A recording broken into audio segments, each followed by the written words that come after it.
যুবক ছেলেকে সঙ্গে নিয়ে হাওড়া থেকে ট্রেনে করে বাঁকুড়ার বাড়িতে ফিরছিলেন মা। রানী শিরোমণি নামের সেই ট্রেন মেদিনীপুর স্টেশনে প্রবেশের আগে মা বাথরুমে গিয়েছিলেন। মঙ্গলবার সন্ধ্যায় ট্রেন তখন মেদিনীপুরের কংসাবতী রেল ব্রিজ পার হচ্ছিল। সন্ধ্যে 7:30 নাগাদ মা বাথরুমে যেতেই প্রত্যক্ষদর্শী পাশের যাত্রীরা দেখলেন সিটে থাকা যুবক হঠাৎ ধীরে ধীরে ট্রেনের গেটের দিকে এগিয়ে যায়। কেউ কিছুই বুঝতে পারেনি।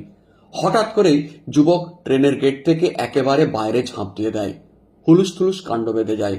ব্রিজের ওপর দিয়ে পার হওয়া ট্রেনের দরজা দিয়ে ঝাঁপ দিতেই সোজা নদীতে গিয়ে পড়ে যুবক। মা বাথরুম থেকে বের হতেই অন্য যাত্রীরা ছুটে গিয়ে তাকে বলেন বিষয়টা।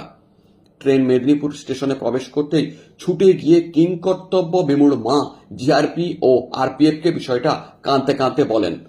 শুরু হয়েছিল রেলওয়ের তৎপরতা, কিন্তু মঙ্গলবার সন্ধ্যায় তখন প্রবল বৃষ্টি চলছে। বৃষ্টি ও রাতের অন্ধকারের কারণে পুলিশ আরপিএফ ছুটে এসেও কোনো কিছু সুরাহা করতে পারেনি। তবে বুধবার সকাল থেকে পুনরায় তৎপরতা শুরু হয়। সকাল 9টা নাগাদ যুবকের দেহ ভাসতে দেখা যায় কংসাবতী নদীতে। কান্নায় ভেঙে পড়ে পরিবার।